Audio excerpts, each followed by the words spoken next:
안녕하세요. 동국대학교 윤명철 교수입니다. 오늘은 제83차 우당 역사문화 강좌인데요.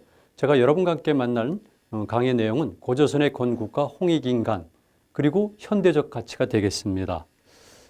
제 소개를 잠깐 하겠습니다. 동국대학교 명예교수로 있고요. 과거에 여러분과 연관이 되어 있는 고조선 단군학 회장, 기타 학회장을 역임했습니다. 그리고 현재는 동국대학교 명예교수로 있고 한국해양정책학회 부회장 그리고 국립사마르칸트 대학교 교수로 되어 있습니다.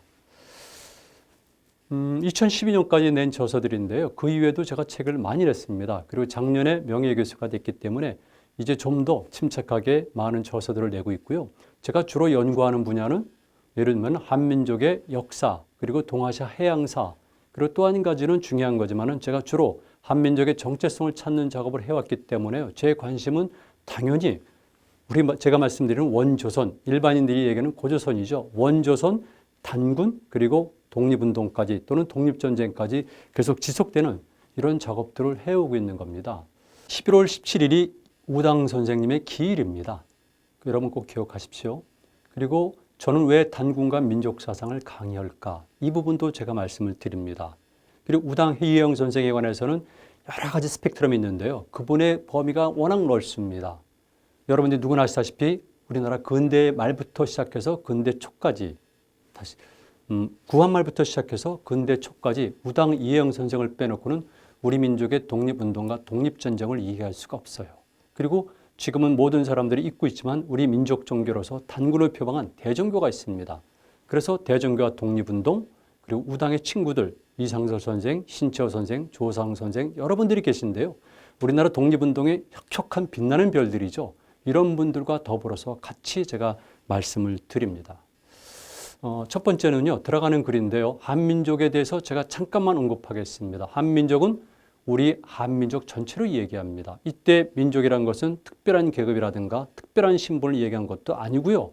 이것은 우리 민족 역사적 공동체로서 여기에 구성원들 모두를 이야기합니다. 그리고 민족주의라는 것은 서구적 근대적 의미의 민족도 아니고 그리고 지금 우리가 최근에 역사학자들이 얘기하는 그런 민족도 아니고 그리고 북한에서 주장하는 주체상환에서의 민족도 아니고요. 일반인들이 정서상 받아들이는 가장 평범한 사람들의 집합체가 민족이고 그들의 이익을 최대한도로 보장하는 것이 저는 민족주의라고 보고 있습니다. 그리고 조선이라는 나라는 우리 민족의 시원 국가예요. 조선의 역사에 관해서 설왕설래합니다. 역사학계에서는 기본적으로 조선의 건국연대를 상당히 낮게 보고 있고 일부에서는 조선의 건국연대를 위로 바짝 올리고 있습니다. 그런데 분명한 것은 조선이라는 것은 우리 민족의 시원 국가이고 또 한 가지는 중국적 역사 기록을 근거로 하면 BC 7세기경을 전후로 하지만 고고학적 유물이라든가 기타 증거들을 놓고 볼 때 우리 조선의 건국 기원은 훨씬 올려볼 수가 있습니다. 저는 최소한도 기원전 15세기 아니면 그 이전까지를 조선으로 보고 있습니다. 그 대신 전제는 우리가 생각할 수 있는 그런 국가 개념은 아닌 거죠. 여러분 근대 국가의 개념을 고대라든가 그 이전까지 적용하면 반드시 문제가 생깁니다. 그 시대 상황에 맞는 정치 체제와 시스템이 있는데 그런 면으로 볼 때 조선의 건국은 저는 최소한도 BC 15세기 아니면은 훨씬 더 오래된다는 것이 제 판단입니다. 그래서 조선을 볼 때 생물학적 정체성, 역사적인 정체성, 문화적 정체성의 원형이 되기 때문에 우리는 조선을 알아야 되고요. 조선의 명칭을 고조선이라는 용어 대신에 원조선이라고 부르는 이유가 있습니다. 모든 사람에게는 뿌리가 있습니다. 모든 집안에는 가계가 있습니다. 그렇다면 한 국가 한 민족에도 분명히 어떤 시원이 있고 맥락이 있는 거거든요. 그러니까 당연히 우리의 민족 국가들이 있었다면 가장 시원이 된 것이 있어야 되는데 그 나라는 조선일 수밖에 없는 것이죠. 그래서 추상적인, 사변적인 그리고 일제가 악용한 고조선이라는 용어 대신에 역사학자로서 원조선이라는 용어를 주장하고요. 그랬을 경우에 원조선이니까 그 다음에 생성된 모든 국가들은 오늘날의 대한민국에 이르기까지 이 모든 나라들은 원조선을 계승한 것이 됩니다. 이런 논리는 조금 더 이상한 게 아니에요. 일부 학자들이 이런 논리에 대해서 비약적으로 판단하는 경우도 있는데 기본적으로 역사를 모르는 겁니다. 그리고 여러분 아시겠지만 일본을 보거나 중국 전체를 보거나 유럽을 보거나 뭐든지 첫 번째 프로토라는 것이 있는 겁니다. 그런 의미에서 우리는 반드시 조선이 우리 민족 국가의 시원이라는 것을 자각할 필요가 있습니다. 그리고 그 증거 중에 하나가 단군 기록, 이것을 일부에서는 단군 신화, 일부에서는 단군 사화 이렇게 부르고 있지만 제가 잠깐 오늘 설명드릴 건데요. 두 가지 다 사용해도 전혀 문제가 없습니다. 그리고 이렇게 단군을 정점으로 하는 조선, 당연히 한 정치적 실체가 있으면은 그것을 뒷받침하는 사상, 논리가 있어야 되지 않겠습니까? 그것이 무엇이겠습니까? 현재로서는 당연한 거겠지만 홍익인간이 됩니다. 사실은 단군 기록을 구체적으로 분석하고 싶은 생각이 있어요. 그러나 오늘은 주제가 다르기 때문에 제가 살짝 넘어가지만 기본적인 것은 바로 홍익인간이라는 겁니다. 홍익인간, 널리 인간을 이롭게 한다. 이거 추상적인 용어 아닙니다. 그리고 우리가 말한 단군 기록 또는 단군 신화의 내용을 보면은 왜 홍익인간이라는 것이 이를테면 술이라든가 문장의 구조라든가 민속학적 증거라든가 이런 걸 통해서 알 수가 있어요.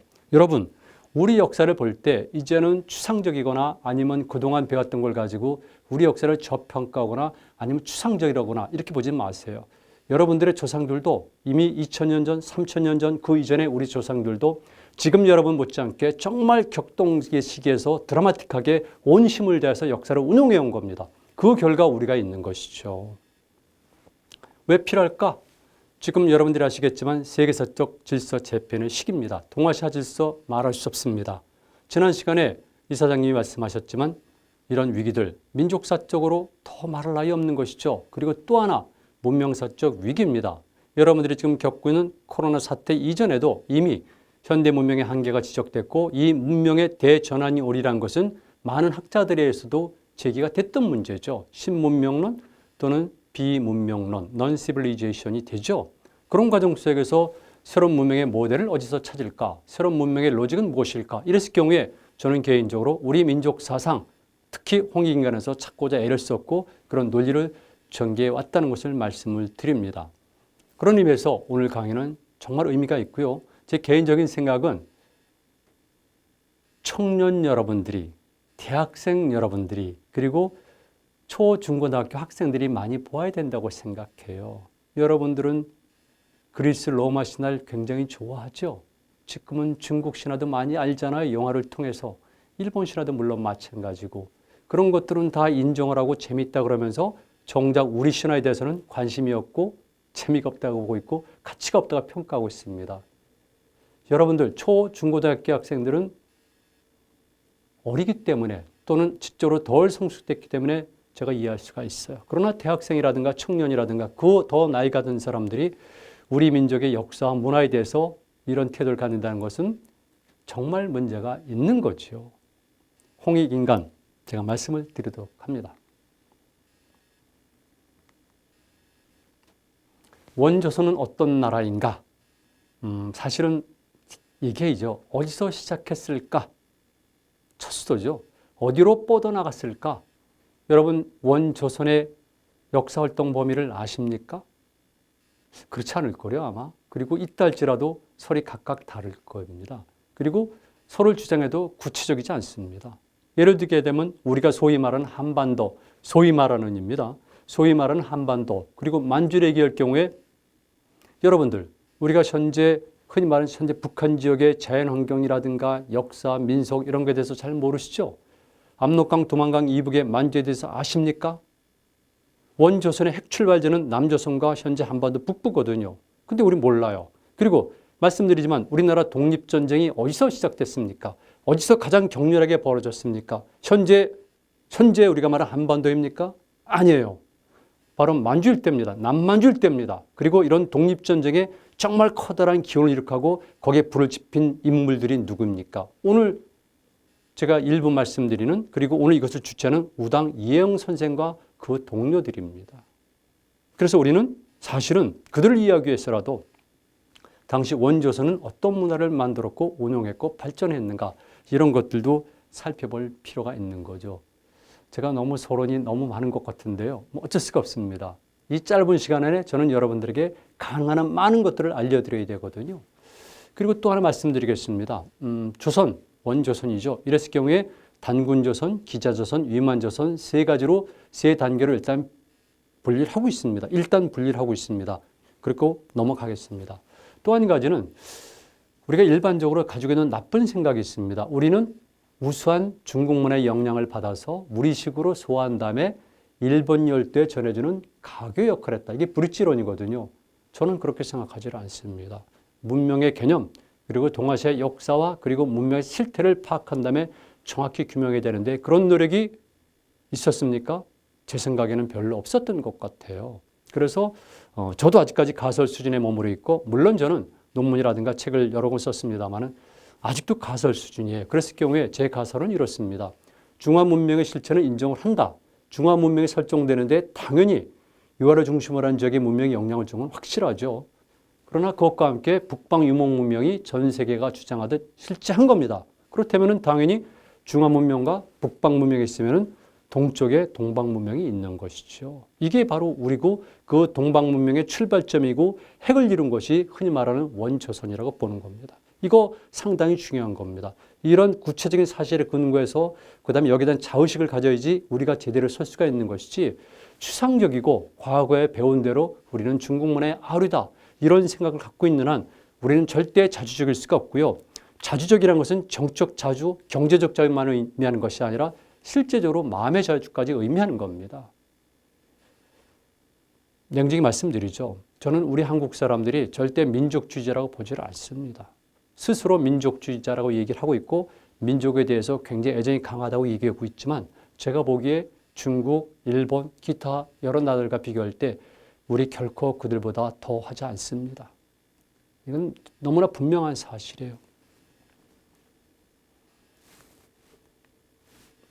제가 바라보는 역사관인데요. 역사를 긍정적으로 바라보기 위해서 그리고 원조선의 실체를 알기 위해서 여러분들 이 지도를 보실 필요가 있어요. 어떻습니까? 여러분이 평소 보았던 지도 그대로입니까? 그대로일 수 있어요. 그냥 관점을 달리하시면 다른 걸 알 수가 있습니다. 이 지도는 제가 동아시아 지중해라고 명명한 새로운 개념의 지도입니다. 동아시아 지중해. 보시는 것처럼 지금 제 머리가 있습니다. 보시면 있죠? 이것을 일본 사람들은 일본해라고 부르고 있어요. 우리는 동해라고 부르고 있습니다. 그런데 명확한 차이가 있습니다. 우리 한국 사람들의 동해의 범주는 한반도 끝에 있는 두만강과 고 블라디보스톡 정도까지를 동해로 생각합니다. 일본인들이 생각하는 일본해는 제 오른쪽 머리 끝에 있는 것이죠. 바로 연해주 북부 지역과 사할이 맞닿는 지역까지를 보고 있습니다. 우리가 정말 민족주의라면 우리가 정말 동해를 중요시 여긴다면 우리가 독도 문제에 관심을 가지고 있다면 동해 범문제부터 실제적으로 알아야 되는데 그것마저 모르고 있는 것이 현재 한국의 현실이에요. 일반적으로 말하는 동해, 남해 그리고 황해 또는 서해가 있고 동중국해까지를 포함해서 제가 동아시아 지중해라고 명명했고요.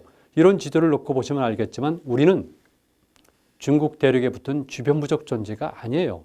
그리고 일본 열도를 연결하는 다리가 아니라 실제적으로 동아시아의 중심부에 있다는 걸 알 수가 있어요. 그리고 여기에 반드시 전제가 돼야 될 것은 여러분들 통념을 깨면서 동아시아, 전 세계 문명이 마찬가지겠지만 특히 동아시아의 질서는 육지 위주가 아니라 육지와 해양이 동시에 작동한다는 겁니다.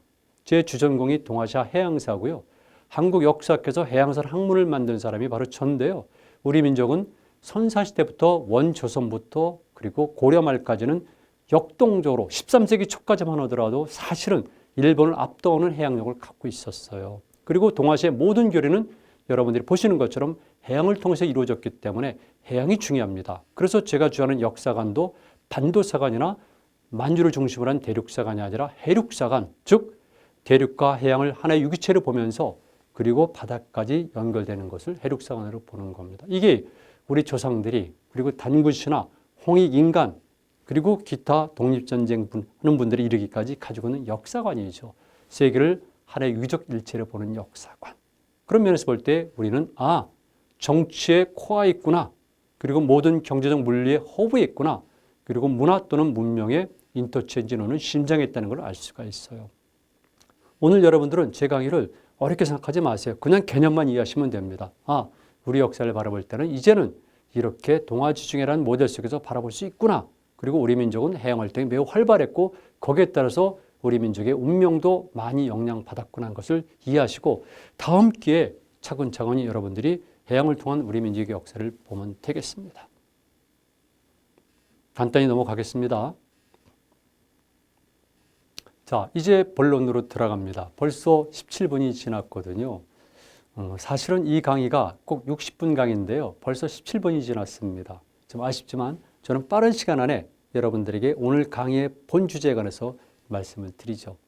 단군에 관한 기록은 삼국유사에 처음 나옵니다. 물론 당연히 삼국유사 이전에도 단군에 관한 기록, 조선에 관한 역사는 일부가 있었고 아마도 많이 있었을 겁니다. 왜? 그 전도 그랬지만 부여, 특히 고구려, 백제, 신라 이들이 역사책을 가지고 있었다는 것은 우리 스스로의 기록이라든가 아니면 일본 최초의 역사책인 고집기와 그다음에 일본 서기를 통해서 증명이 되잖아요.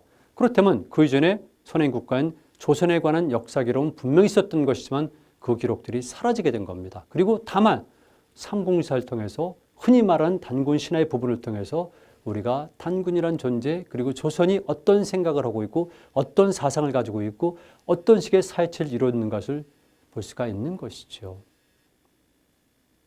우리가 말한 단군 신화. 자, 미리 말씀드릴게요. 신화는 여러분들이 이해하는 것처럼 호구의 이야기 또는 거짓된 이야기 이런 것은 신화에 대한 정확한 정의가 아닙니다. 신화에 대한 정확한 정의는 실제 있었거나 아니면 있었다고 믿어지는 경험이죠. 이런 것을 설화체 형식을 빌어서 표현한 것이 신화입니다. 당연히 설화체 형식을 빌고 문자가 없었던 시대에 만들어졌고 오랫동안 계승성을 유지하기 위해서는 그것은 설화체 형식을 빌어야 되고요. 흔히 말하는 상징과 비유와 은유 이런 것들을 적절하게 섞어야지만 되는 겁니다. 그런데 후대에 이렇게 신화 상징과 비유와 은유의 문제를 모르고 그 자체를 보면서 단군 신화는 단순한 호구의 이야기다 이렇게 주장해 온 것이 한국의 지성계입니다. 그거는 기본적으로 신화학에서 얘기하는 신화의 정의를 모르는 것이죠.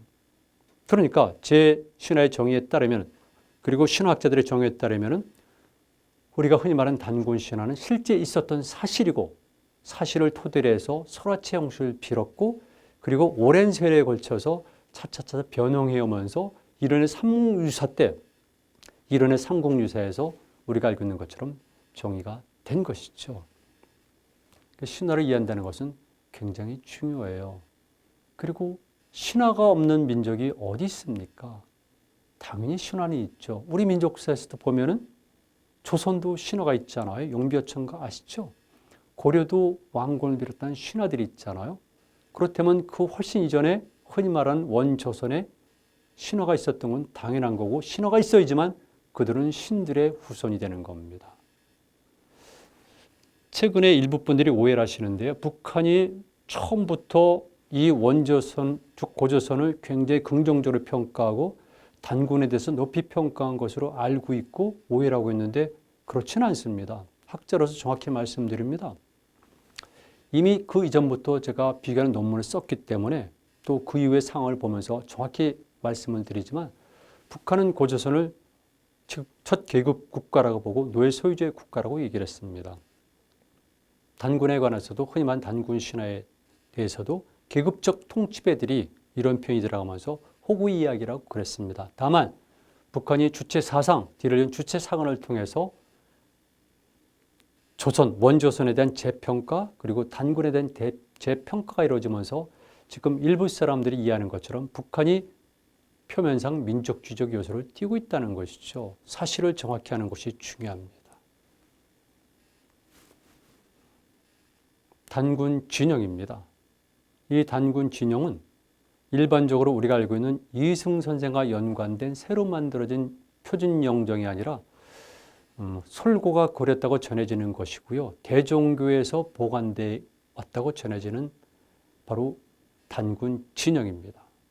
제 지금 지갑에도 이 단군 진영 사진이 있습니다. 보여드릴까요? 그리고 제가 탐험을 하지 않습니까? 과거에는 탐험을 많이 했어요. 그랬을 경우에 제가 바다를 뗏목으로 항해할 때도 뗏목에는 이 단군 영종을 앞에다 붙여놓고 항해를 합니다. 물론 당연히 저는 불교 신자니까 불교와 연관된 여러 가지 상징물도 가지고 있죠. 그리고 중국 사람들은 중국과 함께 누구나 다 마찬가지입니다. 그런데 기독교의 십자가라든가 불교의 만자에 연관된 것들은 갖고 있어도 문제가 안 되는데 이렇게 단군과 연관된 걸 갖고 있으면 일부 사람들이 이상하게 생각해요. 한국 사람들이 이상한 겁니다. 정말 이상한 겁니다. 신화에 대한 정의는 제가 조금 전에 말씀드렸지만 간단합니다. 신화는 역사성과 설화성이 공존해 있다. 이것만 이해하시면 돼요. 아, 실제 역사로구나. 그러나 표현 방식은 설화체 형식을 빌었구나. 그래서 설화체 형식으로 된 이런 신화 속에서 우리는 사실들을 찾아내지만 돼요. 기독교의 성경도 마찬가지죠. 수메르의 홍수설화도 마찬가지죠. 중국의 신화도 마찬가지죠. 그렇다면 우리도 마찬가지입니다.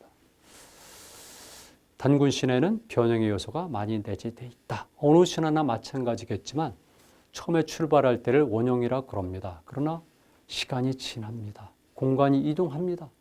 또 사람이 변합니다. 그랬을 경우에는 당연히 변형이 되는 것이죠. 이 사실을 꼭 이해하셔야 돼요. 그러다 보니까 우리가 말하는 단군 신화에 나오는 곰은 정말 우리가 생각하는 베어가 아닐 수도 있구나.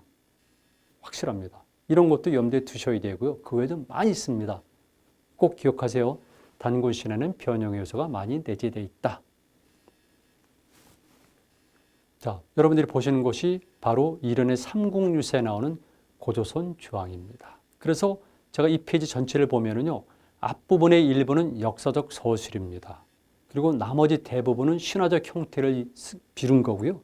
나머지 뒷부분은 역사적 사실체로 기록되어 있어요. 그러니까 이 주왕을 보면은 크게 두 가지. 하나는 실제 사실을 기록했다. 그리고 많은 부분들은 설화체의 형식을 빌어서 썼다는 겁니다. 이걸 우리가 신화라고 부르는 겁니다. 이해하셨죠? 그래서 이 기록을 통해서 우리는 흔히 말하는 원조선의 큰 역사 줄거리와 그리고 사상과 그리고 민속과 생활 방식 이런 것들을 찾아낼 수가 있는 거죠. 정말 드라마틱하고 재밌죠. 제가 빨리 넘어가는데요. 3부분으로 되어 있는데 첫 부분은 석유 환인 제세 이화란 것으로 시작이 됩니다. 이거 어렵게 생각하지 마세요. 예전에 환인 또는 환국이 있었구나. 이렇게 이해하시면 됩니다. 그때 제가 여러분들에게 알려드릴 것 중에 하나는 바로 환인할 때 환은 어떤 의미를 가지고 있을까? 한자로 환인이지만 음은 한으로 발음될 수가 있습니다. 이건 제 얘기가 아니라 여러분들은 나이 젊은 사람들은 모르겠지만 조금 나이가 드신 분들은 누구나 다 아는 우리나라 초기의 대석학 양주동 선생의 설이고요. 육당 체남선도 이런 관점으로 얘기를 했습니다. 물론 단지 신체도 이런 흐름이 있습니다만 그랬을 경우에 우리가 말하는 대한민국의 한국, 똑같이 환인의 환 이런 것들은 알타이어에서 공통적으로 사용하는 가장 중요한 핵심 단어 중에 하나입니다. 한자로는 여러분들이 보시는 것처럼 환, 한, 땀한 등등 다양한 글자로 쓰여지지만 뜻은 크다, 많다, 하나다, 길다 이런 다양한 의미를 가지고 있어요. 그러다 보니까 우리 국호에는 한국도 그다음에 한강도 한글도 다 같은 것이고요. 특히 이 자리에서 말씀드린 것은 우리 인류 역사에서요. 한국이라는 명칭을 가진 나라들은 최소한도 39개가 됩니다. 제가 논문을 쓰면서 조사했는데 알타이어권에서 한국은 많이 있고요. 그중에 현재 한국으로 남아있는 나라가 우리 현재 대한민국입니다. 이 부분은 정말 많은 얘기가 필요하지만 여러분들 그건 아셔야 돼요. 우리 한국의 뜻은 크다, 하나다, 넓다, 최고다, 하늘이다 이런 뜻을 가지고 있고 이것은 우리만이 아니라 알타이어에 공통적으로 있는 핵심 단어로구나 이해하셔야 됩니다. 세상에 제가 많은 활동을 합니다. 자기 국호의 어원을 모르는 사람들이 태반인 게 이 나라의 현실입니다. 이 나라의 지성들은 자기 국호의 어원과 의미를 모르고 있어요. 지금 제 방송을 들으면서 여러분 어떤 감정이 드세요? 놀랍죠? 그러니까 예를 들면 고구려의 수도도 백제의 수도도 발해의 수도도 이렇게 한이 들어간 겁니다. 발해의 수도를 여러분들은 교과서에서 상경성이라고 배우셨죠? 그건 한자식 표현이에요. 원래 그들은 호란성이라고 불렀어요. 홀은 이를테면 고구려의 첫 쓰인 홀번, 인천을 뜻하는 미추홀, 파주를 뜻하는 수리홀. 홀은 고구려에서 마을, 골짜기, 동네, 크게 말하는 나라를 뜻하는 겁니다. 한은 크다는 거죠. 그러니까 발해 상경성은 호란성입니다. 원래가 호란성입니다. 그 외에도 제가 많이 열거했습니다만 이렇게 한이란 용어가 중요한데 이것이 바로 첫 번째 석유 환인, 옛날에 환이 있었다. 그러니까 우리 민족 최초의 정치적 실체로서 으뜸은 환인이고요. D를 계승한 것이 환웅이고 그리고 그 세 번째가 흔히 말하는 단군 왕검이 되는 겁니다. 단군.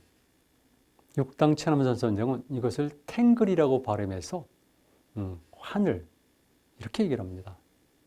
유라시아 지역을 다니다 보면 탱글이라는 지명이 많이 나타나죠. 탱글의 봉, 즉 산이죠.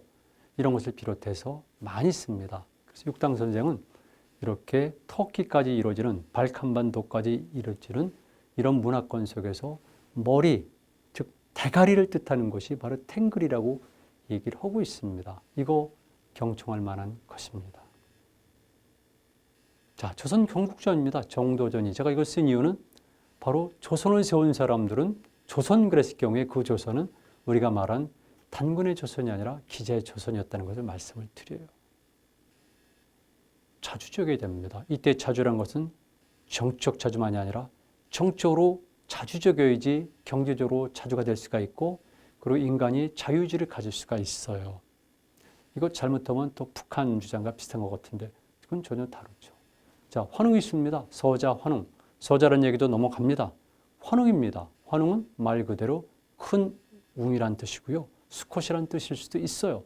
사실은 제가 말씀드린 단구신의 주역은 저는 환웅이라고 봐요. 고구려의 해모수죠. 그래서 환웅과 해모수를 일치시킨다는 주장도 과거의 선학들 몇 분이 하신 겁니다. 중요한 것은 환웅이라는 존재가 있었다는 것이죠. 그런데 제가 말씀드렸는데 제가 왜 보여드리냐면 혹시나 환인 그리고 뒤를 환웅이 문화적으로 어느 지역에서 왔을까? 그랬을 경우에는 이럴 가능성을 제기한다는 거죠. 즉 북방 초원 문명과 연관이 됐을 가능성입니다. 실제로 문화적 요소를 보면 그럴 수가 있고요. 우리 민족 문화의 흔히 말하는 선사시대, 청동기시대부터 시작해서 그 이후 시대로 넘어가는 과정을 보면 흔히 말하는 북방 유목문화와 연관이 있는 것은 부정할 수가 없어요. 그리고 원조선이 몇 단계 질적 변화를 하는데 그 어떤 단계에서는 북방 초원문화 영향을 받은 것도 부정할 수는 없습니다. 오히려 저는 이게 좋다고 봐요. 바로 이런 모습들이죠. 전 이것은 카자흐스탄의 알마티 박물관에서 찍은 거지만은 이런 것들이 흔히 말하는 원조선의 후기 단계 그리고 고구려 이렇게 계승되는 이런 모습들입니다. 그러니까 우리는 농경민이도 하면서 사실은 유목민이죠. 자, 수의처나 탐구인사란 말이 나오는데요. 그래서 제가 간단히만 말씀드릴게요. 여러분, 오이디푸스 컴플렉스라고 아시죠? 이거는 말 그대로 부자, 아버지와 아들의 관계가 적대 관계, 반역의 관계예요. 그리고 대체적으로 대부분의 신화를 보게 되면 이렇게 표현되어 있습니다. 그런데 단군 신화에는 반대로 되어 있거든요. 실제적으로 처음에는 환웅이라는 존재가 하느님의 아들이에요. 인간 세상에 뜻을 두고 몇 번이고 탐내어 구했습니다. 굉장한 강한 의지를 표방하는 것이죠. 그런데 이것은 단순하게 끝난 것이 아니라 아버지 환인이 이것을 압니다. 부지자의라는 표현이 나오죠. 아버지는 아들의 의지를 알았다고 해석하면 됩니다. 그 다음에 한동안은 환인의 활동이 단군신화에 기록이 되어 있거든요. 아버지가 아들의 뜻을 알았으니까 다음 단계는 무엇입니까? 아들을 위해서 뭔가 해주어 있죠. 그래서 아버지가 직접 하늘에서 아래를 내려다보니까 하시 아래를 내려다보니까 가히 홍익인간, 홍익인간은 할만하다라고 판단하는 겁니다. 그러니까 이것은 두 가지 의미가 있는데 첫 번째는 환웅이 인간 세상에 구현하고자 하는 논리가 홍익인간이로구나. 두 번째는 아버지도 동일하기 때문에 아버지가 직접 친히 아들이 가서 새로운 이상세계를 펼칠 공간을 살펴보고 홍익인간 할 만하다고 합격 판정을 내린 거죠. 이거 아무것도 아닌 것 같지만 기본적으로 문명의 출발입니다. 역사를 어떤 관점으로 보느냐의 문제인데 서구 신화, 일본 신화, 중국 신화와 달리 우리는 이렇게 아버지와 아들이 협조관계, 상호 인정관계로 드러나고 이게 우리 역사의 시작입니다. 기본적으로 그래서 대동사상을 비롯해서 물화일체, 천지동군 등등 모든 것을 하나로 어우르는 이런 사상이 오랜 세월 동안 우리 민족의 심성에 체화가 되어 있는 겁니다. 지금은 아니지만 이 사진은 특별한 건데요. 이거는 해모수입니다. 평양에 갔을 때 제가 찍은 거지만 동명한 기념관에 가면 이런 그림이 그려져 있는데요. 해모수가 5마리의 용이 끄는 황금마차 타고 내려오는 장면인데요. 우린 이런 그림 없어요. 그런데 똑같이 환웅도 하늘에서 내려옵니다. 다만 용이 아니죠. 어떤 것? 조금 이따 보여드릴게요. 그래서 우리도 이런 그림을 그리게 됩니다. 환웅이 하늘에서 내려온 그림. 여러분, 출애굽기를 비롯해서 온갖 것들이 이를테면 그림으로서, 조각으로서, 천장화로서, 그리고 심지어는 영화까지 표현되고 있는데 왜 우리는 이런 것들을 안 하죠? 우리나라 예술가들은 특별한 사람들입니까? 이렇게 신비롭고 많은 로직이 포함되어 있고 그리고 직접 자기 조상과 연관된 것들을 그리거나 작품화시키질 않아요. 제가 보기엔 특별한 나라입니다. 이건 해모수란 거예요. 제가 1982년도, 3년도, 83년도에 대마도에서 찍은 건데요. 뗏목을 타고 쭉 건너갈 때 찍은 사진입니다. 뗏목을 탄 이유는 바로 우리 민족 사상, 제가 탐험가로 선 것도 있지만 우리 민족 사상, 즉 해모수, 그리고 뗏목이 가진 정신성, 삼의 논리를 주장하기 위해서 뗏목을 탄 것이죠. 자, 나옵니다. 아버지가 아들의 뜻을 알고, 당연하죠. 그리고 내려다 보니까 삼이 태백이 있구나. 이때 태백이란 것은 실제적으로 태백산일 수도 있죠. 이때 태백산은 백두산이죠. 그랬을 경우에 실제적인 산일 수도 있고 관념적일 수도 있지만 역시 내려오는 겁니다. 자, 홍익인간입니다. 홍익인간의 글자 끝 보면은 널리 인간을 이롭게 한다. 척도가 인간입니다. 흔히 말하는 인본주의죠. 홍익인간, 이 네 글자만 가지고는 너무 추상적이고 비하기 심하고 확대 해석하지 말라고 많은 철학자들, 사상가들, 지성인들이 얘기를 합니다. 그렇지 않아요. 그러면은 모세가 아니면 마호메트가, 석가가 그분들이 그렇게 많은 말씀하셨습니까? 그리고 그분들이 책을 쓰셨습니까? 아니잖아요. 이거는 간단하게 얘기하는 것이고 이 핵심을 가지고 그 이후의 사람들이 지금까지도 홍익인간의 이념이 그 시대에 어떻게 표현되어 있는가, 이것이 바로 현대 학자들이 할 일이에요. 그런 것들을 하지 않고 막연하게 홍익인간 그러면서 이거는 특별한 것이 아니다, 이렇게 격하면 그것 또한 지성인으로서 또는 지식인으로서의 책무를 방기하는 거죠. 기본 원칙은 그렇습니다. 널리 인간을 이롭게 한다. 얼마나 좋습니까? 천부인 세계를 줍니다. 그냥 갈 수 없죠. 그러니까 환웅에게 천부인 세계를 주는데 이 천부인 세계는 예를 들면 청동 거울 그리고 청동 칼, 방울이 됩니다. 일본 신화에는 똑같이 이렇게 삼종 신기로 나오는데 거기서는 거울과 칼과 고곡입니다. 그것은 일본의 신화에도 기록이 되어 있고 일본의 고분에도 발굴하게 되면 늘 나타나는 것이고 일본에서 현재까지도 보관되고 있는 것이 삼종 신기예요. 왜? 과거에 우리가 건너가서 일본 고대 문화의 기원을 이뤘고 일본 고대 국가 성립되는데 결정적 역할을 했기 때문에 당연히 남아있는 것이죠. 그러나 우리는 오히려 잊어버린 겁니다. 망각한 거죠. 천부경입니다. 여기서 제가 이 천부경 안에서 논할 수 있는 실력이 없습니다. 그러나 분명한 것은 이것이 단군신화의 기본 논리, 즉 삼의 논리랑 일치되어 있구나, 이걸 이해하시고요. 그래서 우리가 독립전쟁을 벌일 때도 대종교를 중심으로 해서 단군을 앞에 세우면서 독립전쟁을 펼쳤구나 하는 것을 알 수가 있습니다. 청동거울, 비파형 동검이라고 부르죠. 고조선식 동검, 특별하죠. 구조상 특별합니다. 그리고 팔주령, 이런 것들을 우리가 보통 삼종신기라고 보고 있고요. 이런 문화의 흔적은 곳곳에 남아있다는 겁니다. 동아시아 전체에 남아있다는 겁니다. 자, 3이라는 숫자는 무엇일까? 이거 조금 전에 말씀드렸지만 3의 논리를 표방하고 있는데요. 특히 천부경에서 이런 3이라는 논리를 표방하고 있고 그래서 우리 모든 것을 보게 되면 대체적으로 3과 연관된 것들이 많이 나타나고 있습니다. 민속에도 마찬가지고요. 우리는 어렸을 때 3, 세번이란 말을 참 많이 했어요. 그리고 아기를 낳았을 때는 반드시 3일 내에 태를 처리해야 되고요. 그리고 3일 동안 금줄을 매달았습니다. 이거 굉장히 과학적인데 우리가 그걸 미신이라고 해서 없애버린 거죠. 좀 우습지만 금줄을 친 겁니다. 3일 동안. 왜냐하면 특별한 우주의 탄생이기 때문에 특별한 장소이기 때문에 말 그대로 새로운 신시이기 때문에 당연히 거기에는 금줄을 치고 보통 사람들은 접근할 수가 없는 것이죠. 그 외에도 많은 이야기들이 있습니다만은 넘어가는데 중요한 것은 단군 신화에서는 이렇게 3이라는 숫자를 지독히 강조하는구나. 그렇다면 홍익인간 속에서도 3과 연관된 것들이 많이 있구나. 이걸 알 수가 있죠. 제가 이걸 보여드리겠습니다. 어떻습니까? 이게 3조고죠. 그리고 밑에 있는 게 뭔지 아십니까? 일본 축구협회의 엠블렘이에요. 지금은 3조고 그러면 누구나 압니다. 그런데 2002년도까지만 하더라도 우리는 3조고를 잘 몰랐고요. 까마귀는 불길한 새로 알았던 겁니다.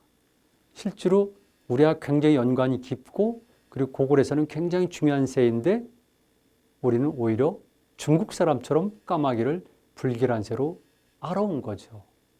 그런데 일본은 까마귀, 특히 3조고를 계속 신령스럽게 생각하니까 1920년대 후반의 일입니다만 이렇게 일본 축구협회의 엠블렘으로 삼았던 겁니다. 그래서 2002년도에 제가 문제를 제기하면서 일본 축구협회 엠블렘과 우리 고구려의 오해분 오묘 3조고를 동시에 비교하면서 3조고의 가치를 다시 부각시킨 겁니다. 이거 신문기사의 사진 그대로입니다. 그만큼 우리는 우리 역사를 모르고 있는데 이런 것들이 거의 단군 신화와 연관이 되어 있고 여러분들이 보시는 백두산의 천지도 똑같이 단군 신화에 포함이 되어 있습니다. 내용이 들어가 있습니다. 이거는 바이카로에 있는 불칸바위인데요. 역시 단군 신화에 나오는 곳과 연관이 되어 있어서 제가 집어넣습니다. 바이카로 아론섬에 있는 불칸바위, 밝은 이란 뜻이죠. 샤만바위, 즉 태백산종 신단수화 이랬을 때 태백산과 연결된 것이 이 불암산입니다. 장군청도 똑같이 이런 모습을 가지고 있습니다. 고조선의 고인돌이라고 되어 있죠. 이게 요동지방입니다. 권한성, 고골의 권한성 주변 지역인데 개주인데요. 여러분들이 보시는 것처럼 이렇게 거대한 고인돌들이 있었습니다. 어디? 요동지방에. 현재 요성지방에서는 거의 발견이 안 되어 있지만 산동지방에 일부 발견되고 심지어는 쭉 내려서 상해 남쪽의 절강성도 고인돌이 발견이 됩니다. 그런데 이 고인돌은 전형적인 고인돌이기 때문에 이 고인돌이 발견되는 것은 고조선의 문화권을 넘어서 고조선의 정치권이 될 수가 있죠. 이 로직이 저는 삼의 논리라고 봐요. 하늘과 땅을 연결해주고 거기에 판때기가 있고 사람이 있고 즉 1, 2, 3, 3, 2, 1의 논리고요. 원방각의 구도가 이 고인들이 포함이 되어 있습니다. 무덤으로서의 기능, 재단으로서의 기능도 있지만 그랬을 경우에는 반드시 로직이 포함되어야 되는데 그 논리는 삼의 논리다. 그래서 흔히 말하는 원조선은 초기부터 출발할 때 이런 삼의 논리, 홍익 인간의 정신을 그대로 반영했다는 것을 찾아내는 겁니다. 신단수라고 되어 있죠. 태백산종 신단수하, 신령스러운 나무가 있는 겁니다. 고구려 고분벽화에 나와 있는 신단수인데요. 신단수는 일본의 신목입니다. 일본은 아직까지도 이 신목 숭배 신앙이 남아있거든요. 제가 어렸을 때만 하더라도 동네마다 있는 것이 바로 신단수였었어요. 당나무. 왜? 우리 민족의 신앙과 직결되어 있고 바로 하늘에서 환웅이 타고 내려온 것이 신단수이기 때문에 그렇습니다. 나오지 않습니까? 신단수와 태백산종 신단수하. 그 밑에 있는 것이 신시가 되는 것이고 신시에서 펼치고자 하는 사상이 바로 홍익인간이거든요. 이건 알타이 산맥 한 산골짜기에서 찍은 건데 똑같이 이런 것들. 이건 연해주 북부 지역에서 찍은 사진인데 이런 신목신앙. 너무나 비슷하죠. 바이카로의 아론섬에 있는 세르게, 세 개가 서 있는 신단수죠. 자, 제가 신시를 말씀드립니다. 신시는 신들의 도시란 뜻도 있고요. 신들이 있는 시장이 될 수가 있어요. 근데 기본적으로 설이 여러 가지가 있습니다. 기본적으로는 정치적 공간, 제의적 공간이라고 보면 됩니다. 따라서 신시는 환웅이 내려온 곳이고 그리고 여기서 처음으로 신들의 도시가 재현이 됐고 이 신들의 도시를 다시 다른 곳에서 재현하는 역사적 사명을 띄운 존재가 환웅과 웅류와의 결합에서 탄생한 단군이라는 겁니다. 그리고 조선의 건국이 되죠. 이런 관점으로 보면은 조선이란 것은 하늘의 원형을 두고 두 번째 원형인 신시가 있고 그 다음에 이동해서 세 번째에는 인간이 들어갔던 새로운 신시가 있는 것이죠. 이런 자의식을 가졌고 이걸 통해서 우리 역사가 시작이 된 겁니다. 제가 여기서는 조금만 더 말씀을 드리는데요. 일반적으로 단군 신화에 나오는 곰을 호랑이와 대비해서 배어로 생각하는데요. 그럴 수 있습니다. 왜냐하면 기본적으로 우리가 말하는 총동이 문화권 이전에 신석기 문화권 속에서는 곰이 실제적으로 신으로 숭배를 받았거든요. 그런 것들이 지금 극동시베리아 지역에서 동시베리아 일대까지 남아 있습니다. 그러나 적어도 우리가 말한 원조선과 시작됐을 때는 그런 베오르스의 성격은 사라집니다. 그리고 음만 남게 되어 있는데요. 곰이란 말은 알타이어 또는 우리말의 옛날말 신이란 뜻입니다. 곰은 신이란 뜻이에요.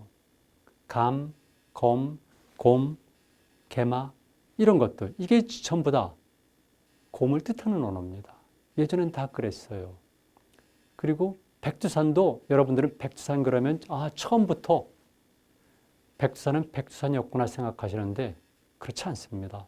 백두산의 명칭은 고려시대 때 처음 사용됐고요. 고구려 때는 개마대산이라고 사용됐습니다.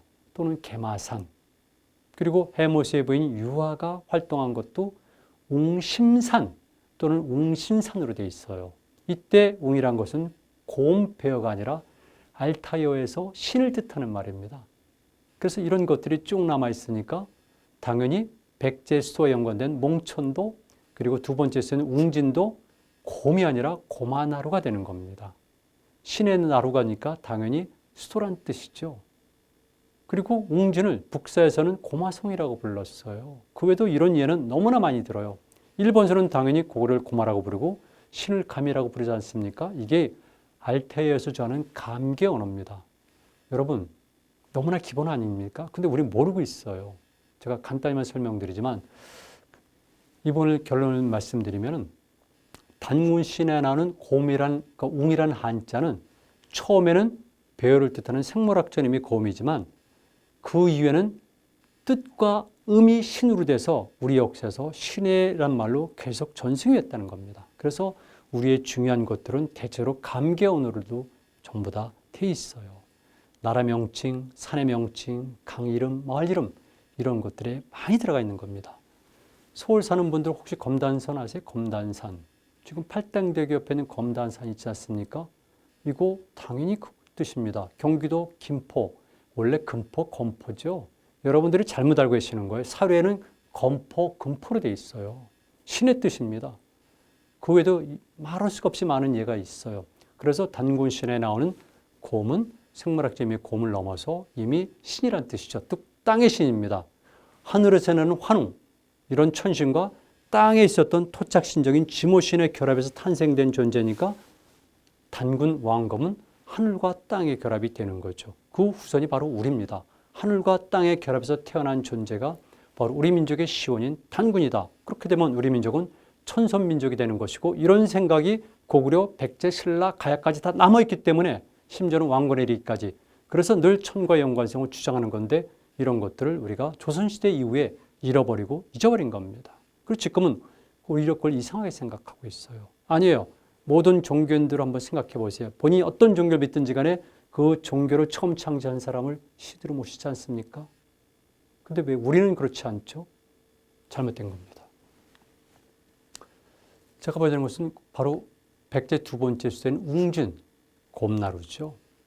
그리고 경주의 앞바다에 있는 감포, 여러분 보시는 것은 바로 대왕암입니다. 문무왕이 동해 용이 돼서 홍룡이 돼서 외적의 침입을 방어하겠다는 그래서 그 유골이 묻힌 곳이 대왕암인데요. 여기에 감포입니다. 감포는 당연히 신의 포구란 뜻이죠. 일본에 가니까 이렇게 감견어들이 많이 있네요. 이거 고구려입니다.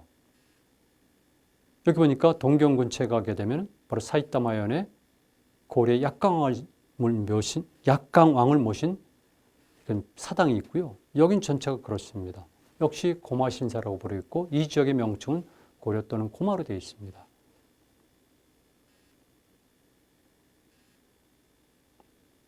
자, 3부로 넘어갑니다. 웅녀는 곰은 질적 변신을 통해서 웅녀로 변신하거든요.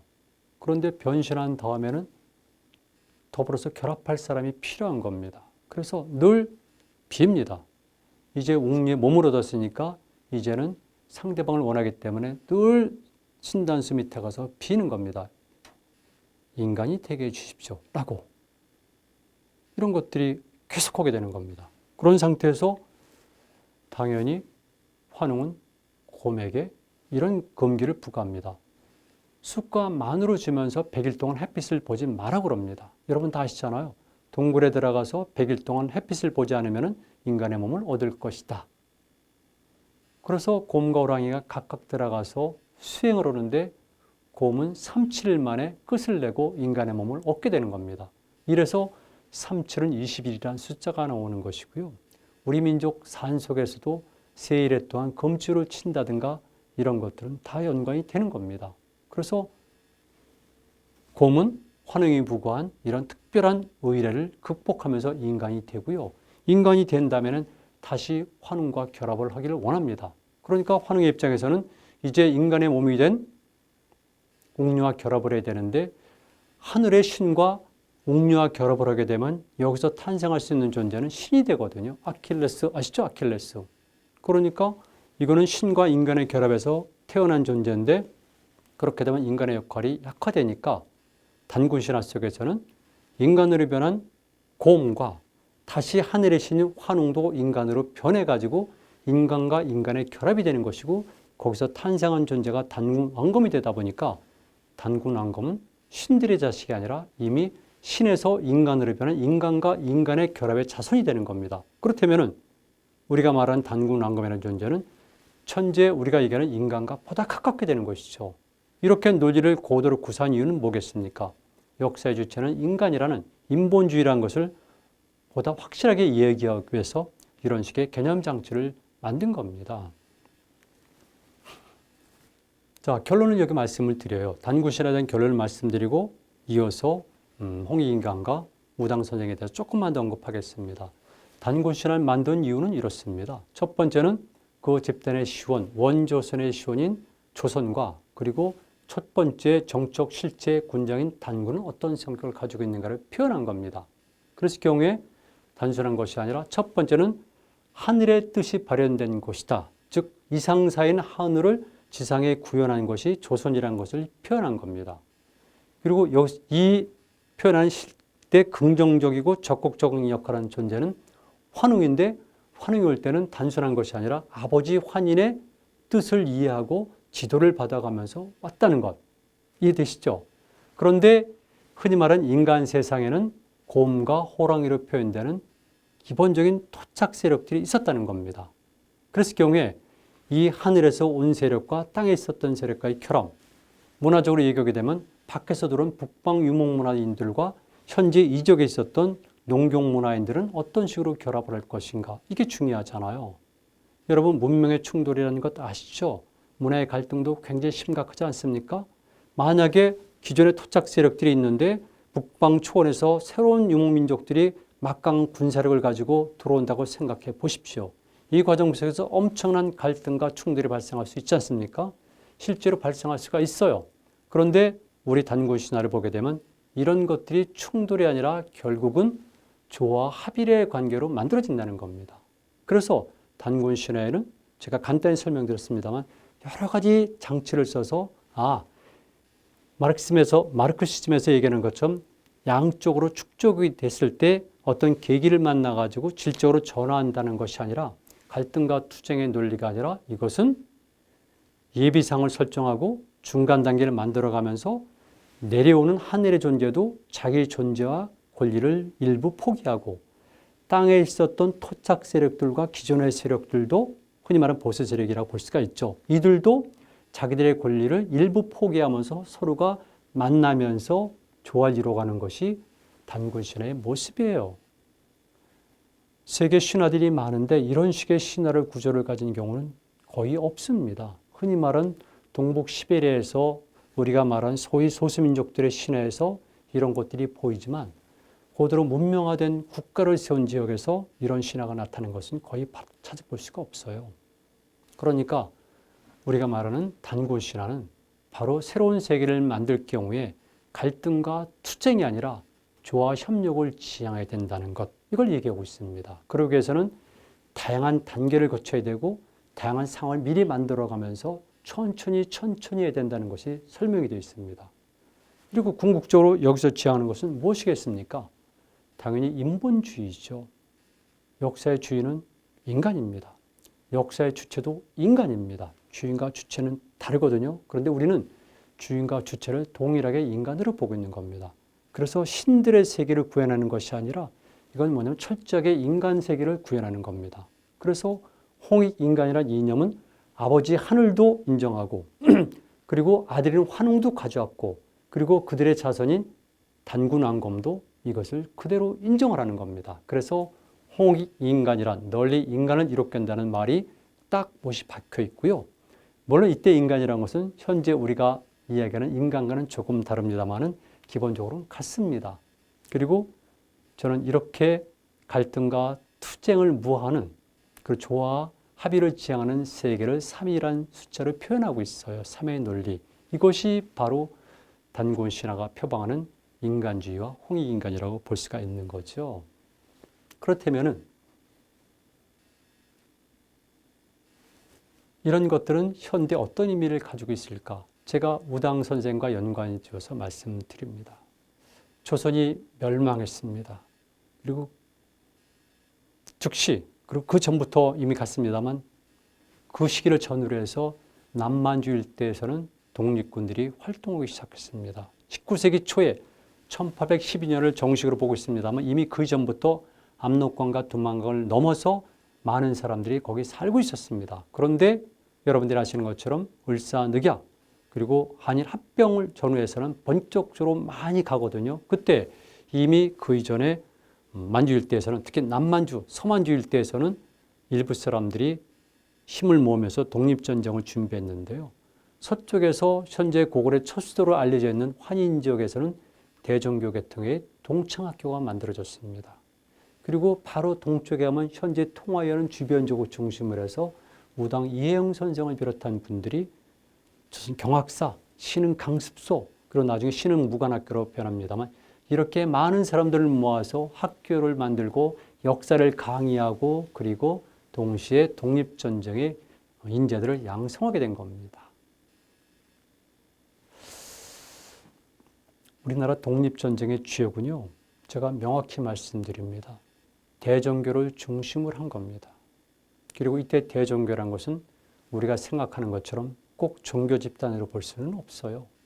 단군을 표방하면서 그리고 옛 조선과 고구려와 발해영 때였던 만주 일대에 대한 어떤 강한 향수를 가지면서 이쪽에 새로운 질서를 구현하고자 한 것이 우리 독립군들이었었고요.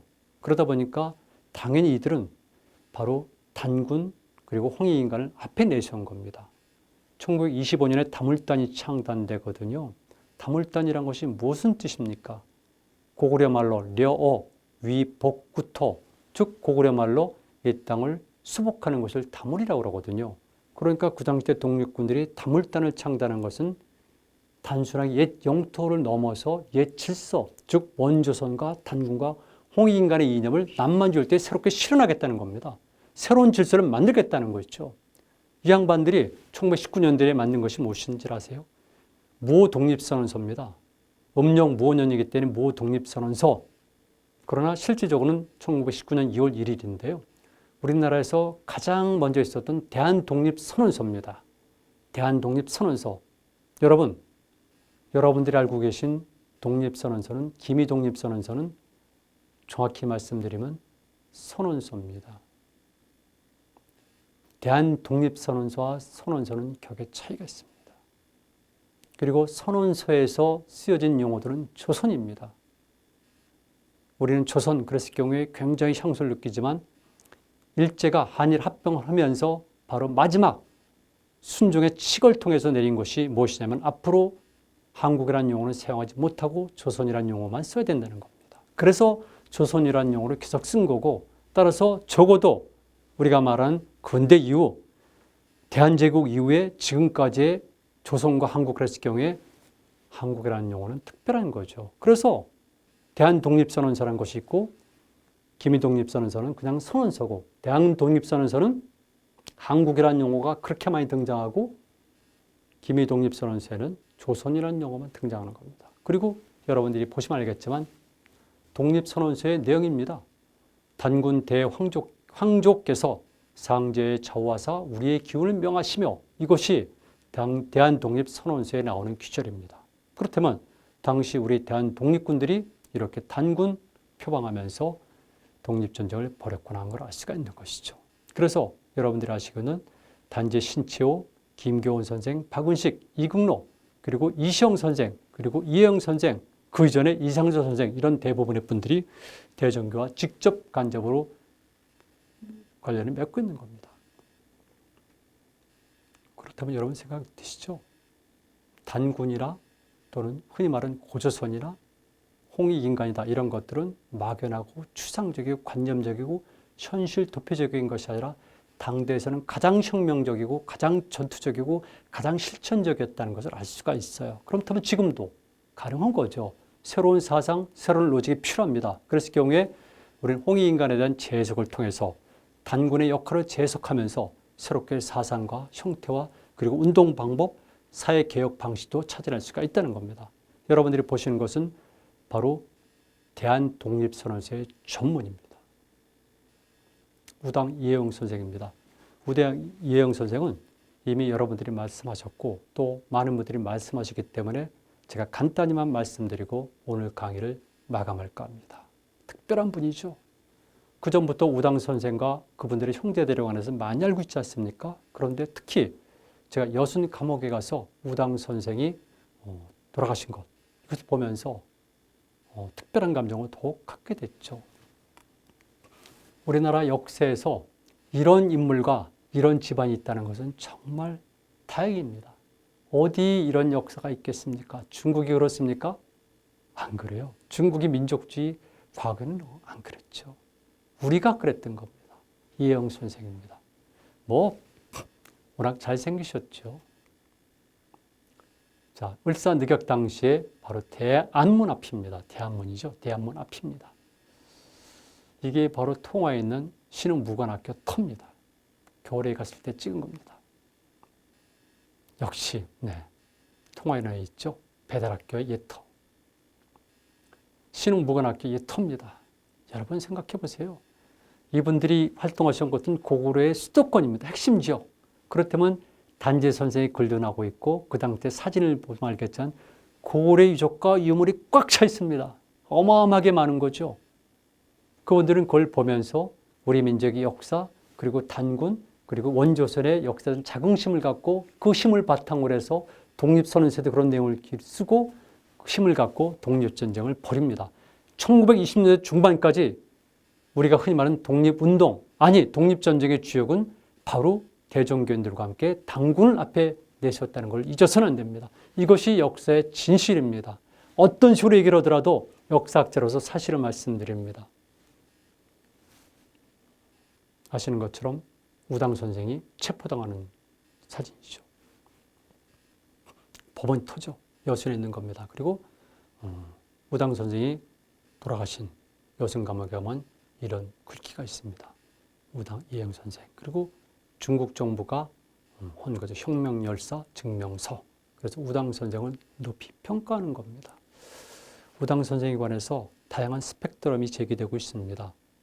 그분은 일단 유교적부터 시작해가지고 그리고 나중에는 무정부주의까지 쭉 여러 단계를 거쳤는데요. 어떤 식으로 옷을 갈아입더라도 어떤 식으로 색깔이 더 날지라도 그 당시의 시대적 상황을 고려하고 우당 선생의 전생애를 놓고 보면은 기본적으로 우당 선생님은 민족주의자였습니다. 그리고 그분의 민족주의적인 사상과 그리고 그 행동의 근저에는 단군 그리고 조선 그리고 홍익인간이 있습니다. 지금 우리에게 주어진 과제 이것은 바로 우리 역사를 새롭게 해석하는 일입니다. 아무쪼록 오늘 제 강의를 통해서 특히 젊은 청년들 그리고 학생들이 우리 역사, 우리 고대사, 고대 사상에 대해서 관심을 갖기를 바랍니다. 이로써 오늘 제 강의를 마치겠습니다. 고맙습니다.